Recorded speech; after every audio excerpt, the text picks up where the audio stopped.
ไปเลย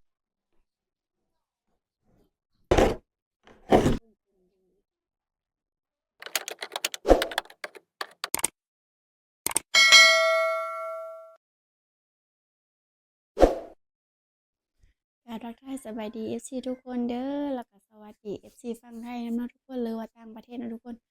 มื้อนี้สะพรสิมาต่อ MP2 ข้าวต้มฮ้อนนั่นล่ะเนาะทุกคนเนาะ ซึ่งมันสิเป็นมื้อนี้เป็นมื้อเดือน3ไม่3ค่ำแล้วก็สะพรมื้อวานนี้สะพรห่อข้าวต้มโดนว่าสิเฮ็ดข้าวหวานก็เลยมาต่อ MP เนี่ยทุกคนก่อนอื่นก็เฮาก็มาขูดมะพร้าวก่อนเนาะทุกคนเนาะมื้อนี้สะพรสิมาผ่ามะพร้าวก่อนเด้อทุกคนทำการผ่าแล้วนะทุกคน เพราะว่าตอนนี้ก็4โมงเช้าแล้วทุกคนเนาะเฮาลุกมาแต่เช้าอืมผ่ามะพร้าวก็สิถึงแล้วพี่น้องมะพร้าวมันแตกทุกคนในประมาณนี้เนาะแล้วก็สะพรสิขูดเนาะทุกคนเนาะมันดีนะสะพรสิขูดใส่นี่เลยเด้อทุกคนสะพรสิขูดมะพร้าวเลยเด้อบัดนี้ขูดมะพร้าวประมาณนี้นะ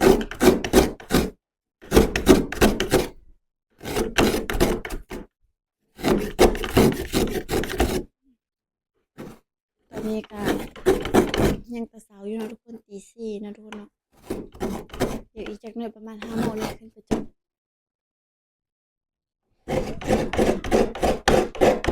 เดี๋ยวสะพอนขูดมะพร้าวแล้วสิไปแกะข้าวต้ม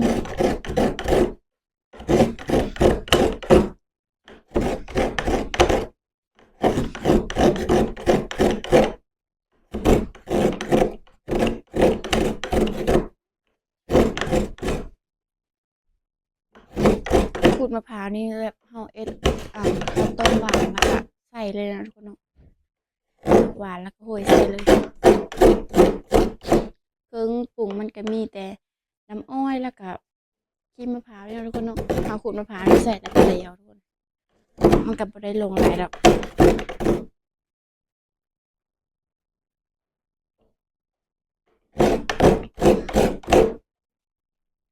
อันนี้ก็คือข้าวต้มค่ะทุกคนหลังจากสะพอนขูดมะพร้าวแล้วก็มาแกะข้าวต้มแล้วก็ตัดข้าวต้มเลยนะทุกคนเนาะ นี่ข้าวต้มเฮาก็มันก็สามารถแล้วเด้อทุกคนเพราะว่าเฮาต้มแต่ตอนค่ำๆแล้วก็อัน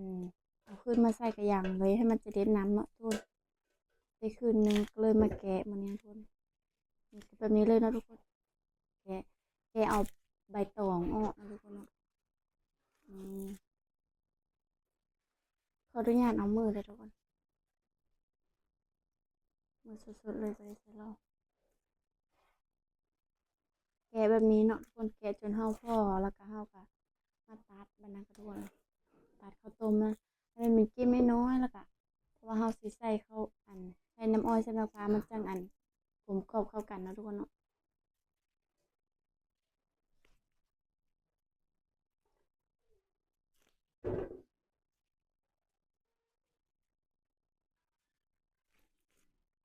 อืม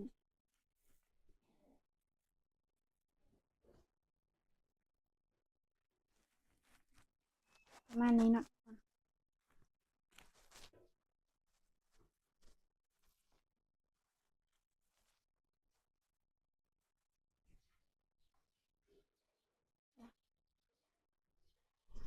หลังจากเราแกะแล้วเนาะทุกคนเราก็เลยมาตัดข้าวต้มแบบนี้เลยเด้อทุกคนเอามือตัดแบบนี้เลยทุกคนเราก็ตัดเป็นก้อนน้อยๆเลยเนาะทุกคนเพื่อให้เราเอ็ดใส่น้ำตาลใส่น้ำอ้อยแล้วมันจังเข้ากันเนาะทุกคนขออนุญาตเอามือเด้อเต็มๆเลยทุกคนอืมข้าวต้มแบบนี้เนาะทุกคนใส่ข้าวกล้ำนั่นเด้อนี่เราก็จะตัดแบบนี้เลยเนาะทุกคนอืมก้อนน้อยก้อนใหญ่ตัดไปเลยนะทุกคน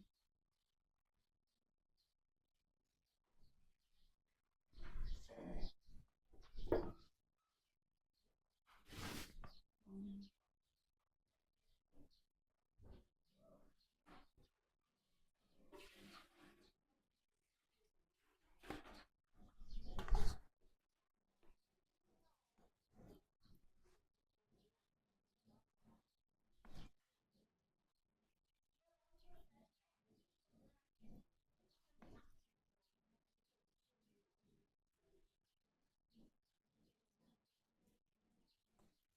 เอาทุกคนตอนนี้ก็สะพอนกะ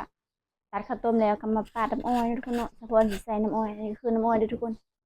ซื้อเอาแล้วก็เอากับสิปาดนี่นะทุกคนเนาะแบบนี้เลยเนาะทุกคนตอนนี้ก็แจ้งมาแล้วนะทุกคนเนาะแต่ว่าเขายังเฮ็ดบ่แล้วอยู่เนาะว่าจะคือไปตักแต่เช้าแต่ว่าเฮ็ดยังบ่แล้วอยู่ใส่แบบนี้เลยทุกคน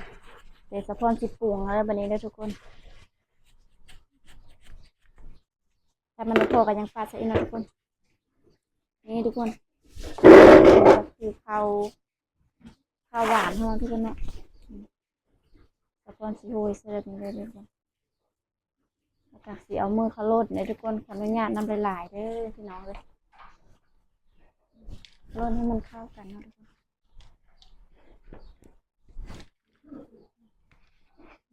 เครื่องปรุงเนาะก็มีแต่ส่วนนี้นะทุกคน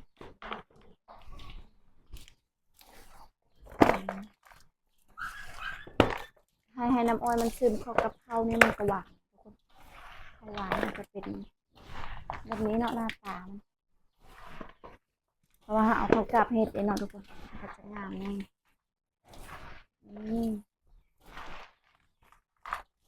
หลังจากเขาคลาเขาเดียวน้ำอ้อยเขาโถแล้วก็เขากระชิใส่อันมะพร้าวได้แบบนี้นะทุกคนเลย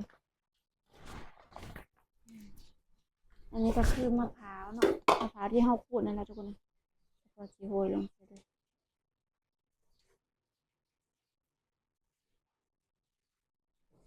ใส่เบิดเลยเนาะทุกคนมันจังแซ่บ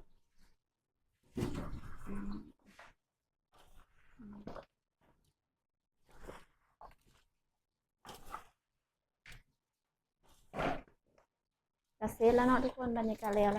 มันสิได้ตักแล้วขึ้นเป็นสู่ขวัญข้าวหรือว่าจกข้าวอยู่แล้วพอแล้วเด้อทุกคนเนาะเดี๋ยวจะพ่นจิซิมมันก่อนแซ่บทุกคนข้าวดีมันเลยหวานหลายข้าวดีกินนี่นะทุกคนสะพอนสิเดตักใส่ถ้วยแบบนี้เลยเด้อทุกคน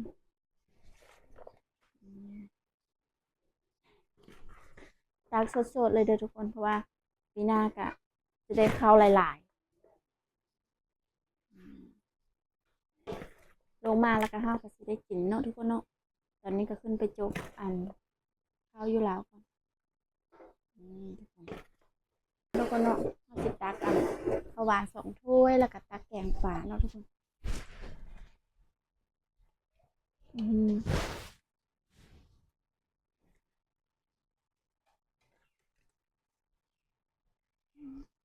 นี่กับปลาเอาไปตึกที่หนองทุกคนขาว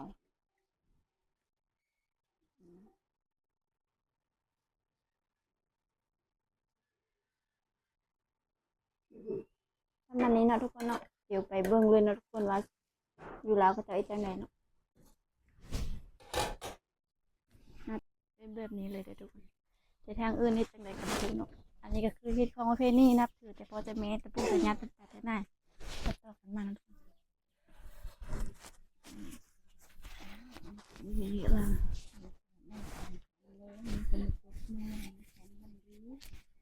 อันนี้เป็นมิตรที่เก้าคงยังได้สุขเขาสุขมันเขากระเทาะแบบนี้นะทุกคนจ้ะข้าวทิพย์นี่เก่งข้าวเก่งถ้วยเป็นข้าวเก่งถ้วยข้าวนอนเนี่ยกินได้มันเ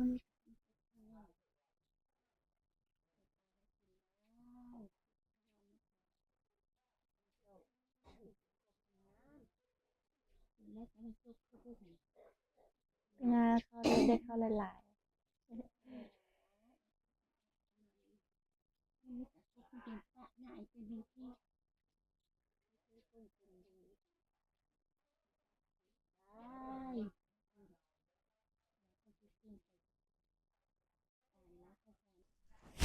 อันนั้นทุกคนหลังจากที่อันเขาลงมาจกข้าวแล้วทุกคนเขาก็มากินข้าวเลยเนาะทุกคนเนาะอันนี้ก็คืออันทาข้าวแล้วทุกคนเขากินต่อได้ทุกคนวันนี้เลย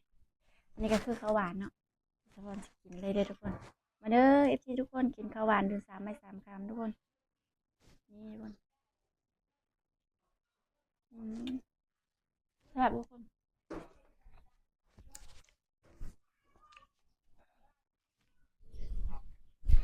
เราก็มากินข้าวสำหรับแกงป่ากับพี่แมว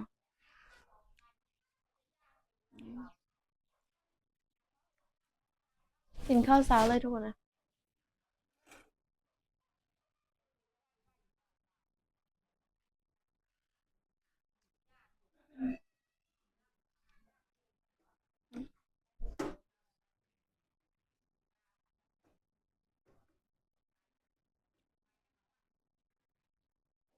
แซ่บทุกคน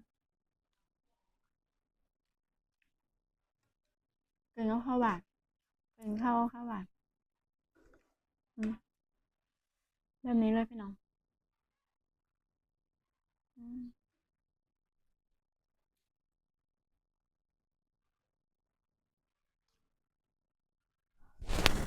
อากาศมันจะหนาวหน่อยนึงนะทุกคน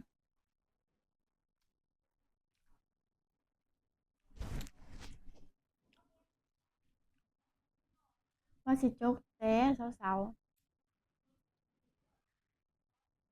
ตื่นตั้งแต่ตี 4ทุกคนเลยตื่นมาเฮ็ดนั่นเฮ็ดนี่เพื่อสิแล้วเฮ็ดข้าวหวานจนสายเติบจังได้แล้วแต่ก็ลงมาแต่จกข้าวตอนนี้ก็ประมาณ6 โมงแล้วเด้อพี่น้องอืมเฮ้ยความผู้ชายเขาก็ประมาณนี้นะทุกคนเนาะก็ไม่มีอย่างไรเนาะเฮ็ดแบบนี้ทุกๆปีนะข้าวเดือน 3เฮ็ดมาแต่ปู่ย่าตาหน้ายเพิ่นเนาะแม่เนาะ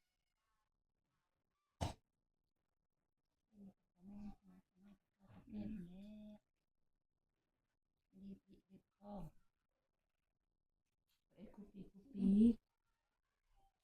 แล้วเฉพาะรู้จักความเห็นอีแม่คือว่าจกข้าว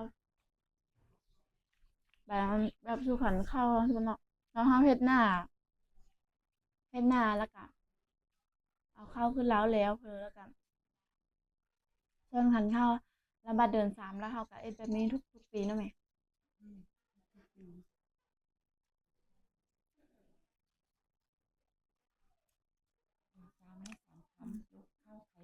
วันอื่นก็ไม่ได้ต้องเป็นเดือน 3ไม่ทำคำเดือนลาว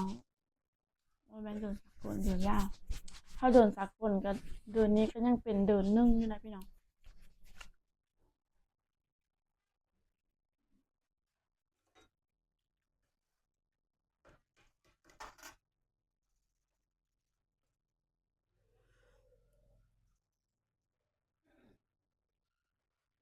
เฮากินแกงปลาไปก่อนสายๆแล้วสิได้กินซีนควายเลยเพราะว่ามื้อนี้นะเขาเจ้าเอาบุญเดือน 3แล้วเขาเจ้าล้มควายทุกคนตกพูดอีพอเอานำเขาเจ้าพูดหนึ่งพูด400,000แล้วก็มาแบ่งกันคนละ200,000เอามาแบ่งกันอีกผู้ละ100,000จักสิได้น้อยได้หลายอะไรตอนนี้ก็อีพอกับไปเอาอยู่ยังบ่ทันมาแล้วทุกคน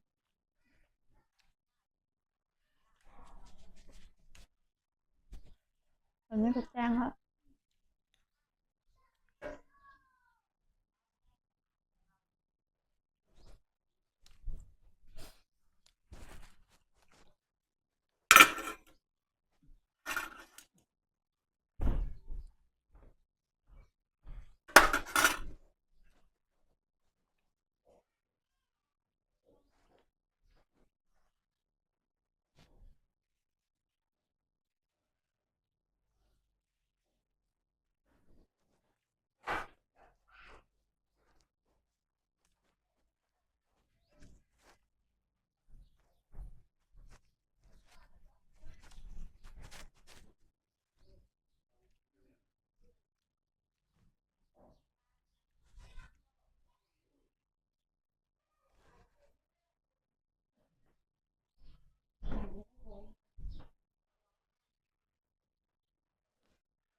คืนมีบกจกไปลงพลองก็กินแล้วอิ่มมันก็ยังเต็มถ้วยอยู่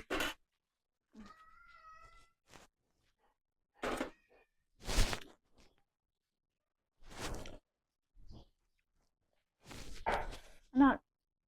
คลิปนี้ก็สิได้จบเพียงเท่านี้เด้อทุกคนพบกันใหม่ในคลิปหน้าทุกคนขอบใจทุกคนเด้อ